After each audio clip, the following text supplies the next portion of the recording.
Hi hello everyone, welcome back to my channel Sabati vlogs. అందరు ఎలా ఉన్నారు? ఈరోజు వీడియో ఏంటంటే సింపుల్గా బిస్కెట్స్తో కేక్ ఎలా చేయాలో చూసేయండి. 3 ఇంగ్రీడియంట్స్ ఉంటే చాలు, కేక్ ఈజీగా ఇంట్లోనే చేసుకోవచ్చు. చాలా టేస్టీగా అండ్ త్వరగా కూడా అయిపోతుంది.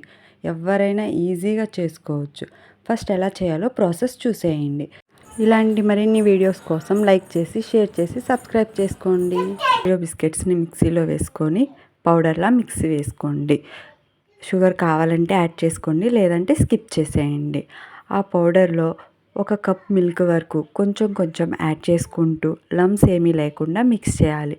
లాస్ట్లో 1 ఈనో ప్యాకెట్ యాడ్ చేసి మొత్తం మిక్స్ చేసుకోవాలి. ఫైన్ పేస్ట్ వచ్చే వరకు మిక్స్ చేయండి. మిక్స్ చేసుకున్నాక వేరొక బౌల్లో బటర్ పేపర్ అప్లై చేయండి, లేదా ఆయిల్ వేసుకొని స్ప్రెడ్ అయ్యేలాగా చూసి ఈ మిశ్రమాన్ని ఆ బౌల్లో వేసి పెట్టండి. ఈ మిశ్రమాన్ని డబుల్ బాయిలింగ్ మెథడ్లో ఒక 45 మినిట్స్ వరకు బాయిల్ చేసుకోవాలి. అంతే. ఒక 45 మినిట్స్ తర్వాత ఇది కేక్ రెడీయా లేదా అని నైఫ్తో చెక్ చేసుకోండి. నైఫ్కి అంటకుండా ఉంటే కేక్ రెడీ అయినట్టే. ఒకవేళ అంటుతుంది అనుకుంటే ఒక 10 మినిట్స్ ఉంచండి అనమాట. ఇట్లా ఈజీగానే ఇంట్లో కేక్ చేసుకోవచ్చు. ఇంట్లో ఏమైనా బర్త్డేస్, మ్యారేజ్ డేస్ ఉంటే ఇంట్లో వాళ్ళకి చేసి కేక్ సర్ప్రైజ్ కూడా ఇవ్వచ్చు. నెక్స్ట్, డైరీ మిల్క్ చాక్లెట్ ఉంటే మెల్ట్ చేసుకొని పైన క్రీమ్గా వాడుకోవడానికి కూడా యూజ్ అవుతుంది. బాదం అండ్ పిస్తాని పౌడర్గా చేసుకొని ఇంకా డ్రై ఫ్రూట్స్ ఏమైనా ఉన్నా యాడ్ చేసుకోవచ్చు డెకరేషన్ కోసం. పైన ఇంకా ఏమన్నా కావాలని డెకరేషన్గా వాడుకోవచ్చు. పిల్లలకి ఇలా చేసి పెడితే చాలా ఇష్టంగా తింటారు. ఇంట్లోనే సింపుల్ ఇంగ్రీడియంట్స్తో ఈజీగా చేసుకోవచ్చు. మీరు కూడా ట్రై చేయండి. Please subscribe Sabati vlogs. Bye.